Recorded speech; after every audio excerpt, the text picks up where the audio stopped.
Hey guys, what's up? I'm Erin and welcome back to the channel. If you've saved $1 million for your retirement, congratulations, you are officially in the top tier of retirement savers. Most Americans will never see that number in their portfolio. To put it into perspective, the Federal Reserve data shows that the median retirement savings for households approaching retirement is closer to the low six figures, not seven. So if you're sitting on $1 million, you've already outpaced the vast majority of your peers. But here's the thing, $1 million in investments doesn't automatically translate into a certain lifestyle. It's not like winning the lottery. The income your portfolio can provide depends on three main factors. First, your withdrawal strategy. Are you conservative at 3%, more moderate at 4 or 5%, or even perhaps aggressive, maybe 6%? Your portfolio mix. Is your money sitting in a Roth? Is it sitting in a traditional account? Is it sitting in a brokerage account? Each of these account types comes with different tax treatment. Your risk tolerance and longevity. Not just how much you want to spend, but how long that money has to last, and how comfortable are you riding the market's ups and downs. And of course, Uncle Sam has a seat at the table. Taxes can dramatically reshape how much you actually get to spend once you make your withdrawals from these different account types. So in this video, I want to break it all down, how these different withdrawal rates play out, and also what your income looks like depending on which type of account you're drawing from. And that way you can see what $1 million portfolio can really translate to in terms of income, depending on where your money sits. You've probably heard of the 4% rule. It is the classic retirement planning shortcut. You take 4% of your portfolio's value in the first year, each following year adjusted for inflation, and then theoretically, your portfolio should last no problem for 30 years. More recent research has suggested that this number needs to be updated and increased, which is good news for all of us retirement savers, and that new figure is 4.7% based on modern data. So with a $1 million portfolio, the math works out to be about $40,000 per year at 4%, or around $47,000 per year if you use a 4.7% figure. Both of those numbers assume you're adjusting for inflation over time. Critics of the 4% figure or the 4.7% figure note that it is based on historical data and say that it might be too aggressive when looking forward, saying that markets might have more modest returns, we might experience more aggressive inflation, and that we have more longevity on our side. It's also fairly rigid. Markets don't move in straight lines, and so spending shouldn't either. Pulling the same exact amount out every single year might not necessarily match reality. The other nuance worth pointing out is that this 4% figure or 4.7% figure is meant to be the safe rate of withdrawal that could survive the absolute worst case conditions we have ever seen. So it's meant to be pretty conservative from the start, and for many, that should offer reassurance. So with all of that being said, let's treat 4% as a benchmark or a starting point, but not a rigid rule. So let's put a range in perspective. If you want to go more conservative, you could stick to a 3% withdrawal rate. That gives you $30,000 a year on $1 million. That might sound tight, but it does dramatically reduce your risk, and it lowers your odds of ever running out of money, especially if you plan on a longer retirement. The classic 4% gives you $40,000 per year. It's inflation adjusted. If you're comfortable with more volatility and some more risk, you might consider a 5% withdrawal rate. That's $50,000 per year. And for some retirees who perhaps expect a shorter retirement or have a significant safety net built in, maybe they even look at a 6% rate, which would mean $60,000 a year. That is certainly on the aggressive side and does carry more risk if the markets don't cooperate. The higher your withdrawal rate, the better the lifestyle you can have today, but it does carry more long-term risk. The right choice depends on your retirement length, your risk tolerance, and how much safety you want built in. Now here's where things get interesting. Very few retirees rely on their portfolio alone. For For most people, Social Security is a big piece of the puzzle, and depending on when you claim and what your work history looks like, you might be looking at benefits anywhere from $20,000 to $40,000 a year per person. So let's add in that layer. Let's say we have a couple who has $1 million in investments, so they can pull $40,000 a year following the standard 4%. Combined, they have Social Security benefits that add up to, say, $35,000 a year, and suddenly they have an income in retirement of $75,000 a year. That's the power of combining your portfolio with a guaranteed income stream like Social Security. It gives you a much clearer picture of what your retirement income and what kind of a lifestyle you'd be able to have in retirement would really look like. But here's the key. Your gross withdrawal is not the same thing as your spending money. Uncle Sam gets his cut, and the amount depends heavily on where you're drawing from. Traditional IRA or 401k, this is 100% taxable as ordinary income. Roth accounts. Withdrawals here are completely tax-free. Brokerage accounts. These accounts are often taxed more favorably, often under long-term capital gains. And last but not least, Social Security. Depending on your income, up to 85% of your benefits could be taxable. This means that two retirees, both with $1 million portfolio, might end up with very different net incomes or spending power depending on where their money sits and where they're drawing from. That's why it's so important to run the numbers, not just in terms of withdrawals, but in after-tax spending power. Because at the end of the day, it's not your gross income that funds your retirement lifestyle, it is your net after-tax income that matters most.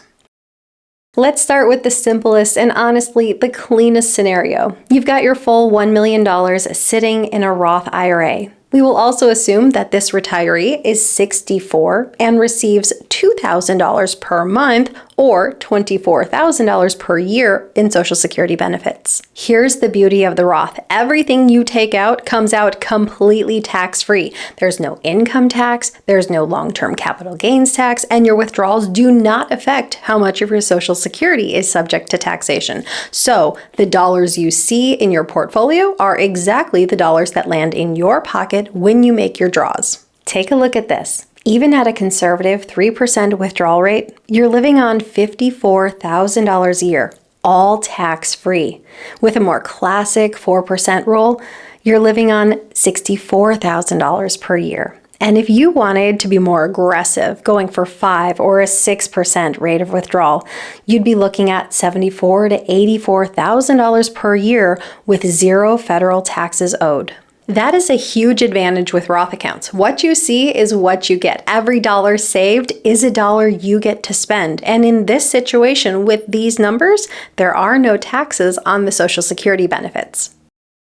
Now let's look at the opposite scenario. Your full $1 million is in a traditional IRA or 401k, and our retiree is still receiving $24,000 a year from Social Security. The key difference here is that every dollar you withdraw from a traditional account is subject to ordinary income tax, and also these draws are going to affect your provisional income, so the amount of your Social Security that is subject to taxation. And here's something important to note. Social Security benefits are never 100% taxable. Depending on your income, up to 50% or up to 85% of your benefits can be subject to federal tax. That's the maximum, but it still makes a big difference, especially if we compare this to our Roth example, where our draws from our Roth account did not affect how much of our Social Security was subject to tax. So now it's not so simple as what you see is what you get. Here's how it shakes out. As you can see in this table, even at a very conservative 3% withdrawal rate, you're only pulling $30,000 a year from your IRA. About $11,000 of your Social Security ends up as taxable.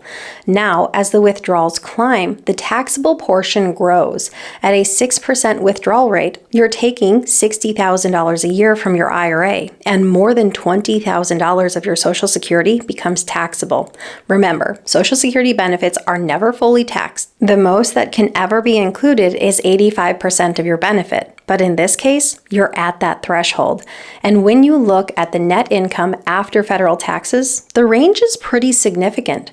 At a 3% withdrawal, you're getting around $51,000 a year. At a 6% withdrawal, it climbs to about $74,000 a year. One more wrinkle to keep in mind. In our example, we said that our retiree was 64 years old. Once they turned 65, they would qualify for additional senior deductions, which would ultimately lower their federal tax bill and increase their net income a bit. On the flip side, we've only been looking at federal taxes here. If you live in a state that taxes retirement income, that will cut into your take-home pay. Some states fully exempt Social Security, others don't. Some tax IRA withdrawals, others don't. So the state you live in can absolutely have a big impact on what your final net income looks like.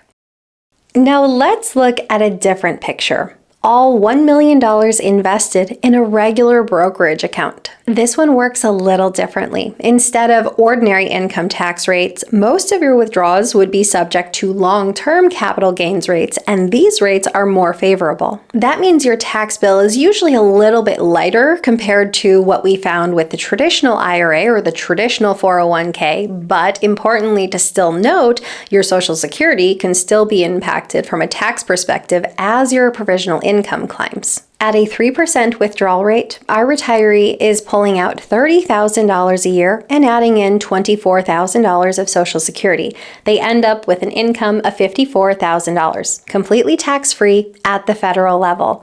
When withdrawals climb to 4 or 5%, a portion of Social Security starts to get taxed. For example, at a 4% withdrawal, about $19,800 of benefits are taxable, leading to a very small federal tax bill, less than $500. So the net income is still about $64,000. Even at the higher withdrawal levels, like 6%, the total federal tax bill is under $3,000. That leaves you with about $81,000 of spendable income. So as you can really see here, a brokerage account kind of gives you a nice middle ground. It's not as clean as a Roth IRA, but it's not taxed as heavily as pulling everything from a traditional. Okay, let's take a moment and be honest here. It's pretty unlikely that any retiree would have 100% of their money in just one account type. Very few people go into retirement with 100% of their funds in a Roth, or 100% in traditional, or 100% in a brokerage account.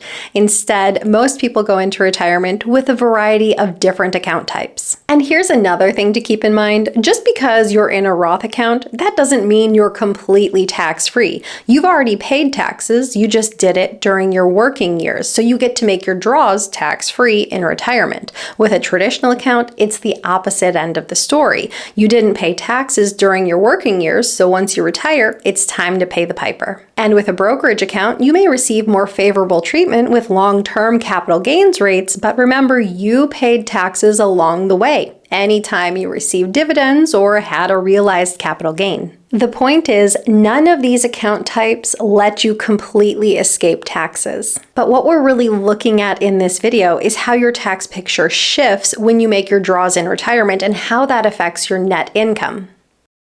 So with all of that being said, let's create a more realistic example. Let's say you have that $1 million portfolio, but we'll split it as evenly as possible across a Roth, a traditional, and a brokerage account. So we'll say you have $334,000 in a Roth, $333,000 in a traditional, and $333,000 in a brokerage account. What kind of income could you produce in retirement with this kind of mix? All of this is alongside the $24,000 a year from Social Security. Here's how those withdrawals break down. At 3%, the total income is $54,000 a year. The tax impact is basically zero. Social Security stays mostly untaxed, so every dollar is yours to spend.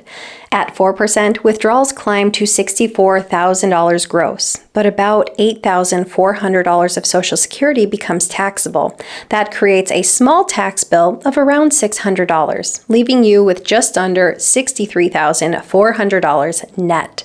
At 5%, roughly $14,000 of Social Security is taxable, pushing your tax bill a little bit higher, about $1,500, so your net income ends up around $72,000. At 6%, almost $20,000 of Social Security gets pulled into taxation, with a tax bill of about $2,600. Even then, you still clear about $81,400 net after federal taxes. So with a blended portfolio, as you can see, you don't have a complete tax-free picture like you did with the Roth, but you don't experience the full tax drag of simply having a traditional account. Instead, you experience mild tax drag, and you do get to keep the vast majority of your draws.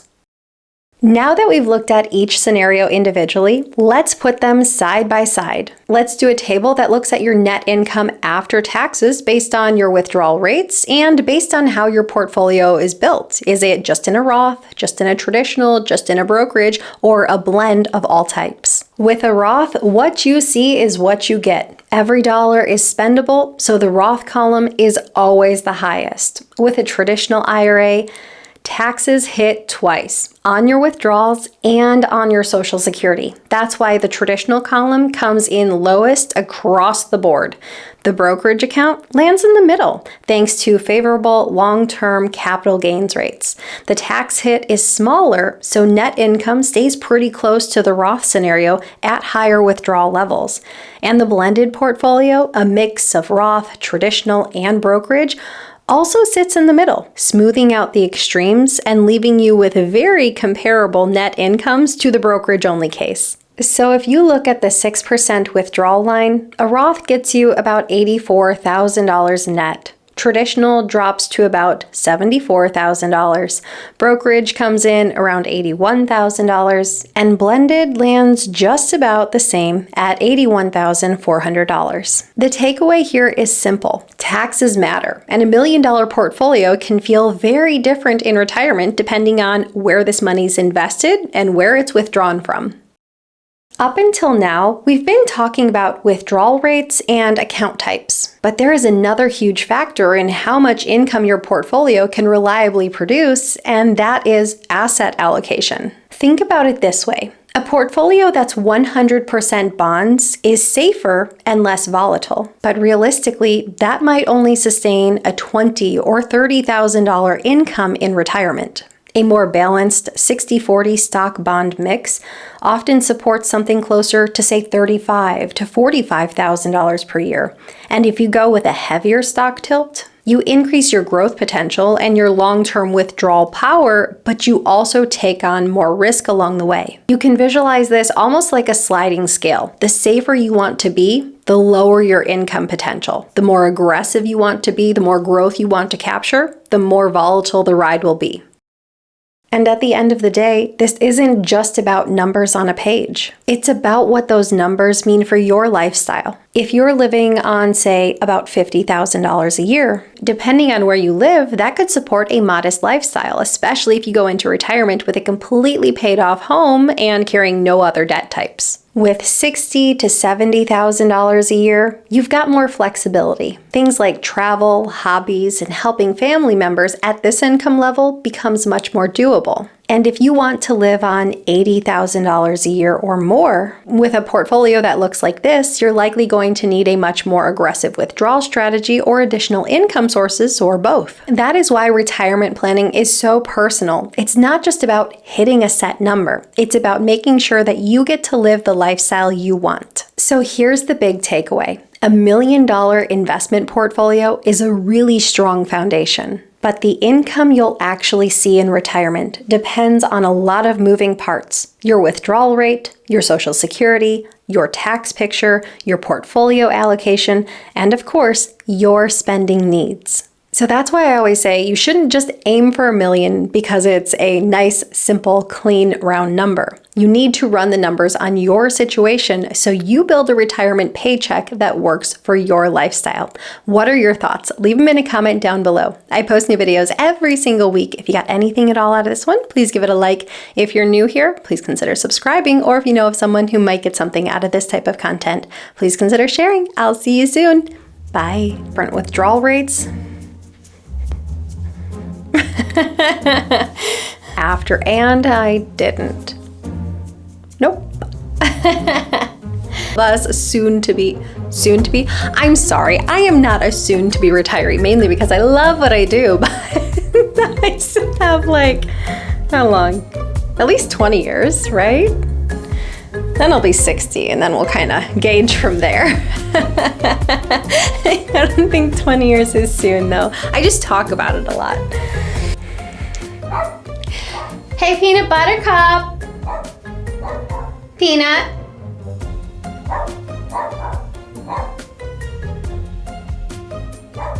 Peanut. I'm trying to film so we can pay for lifestyle.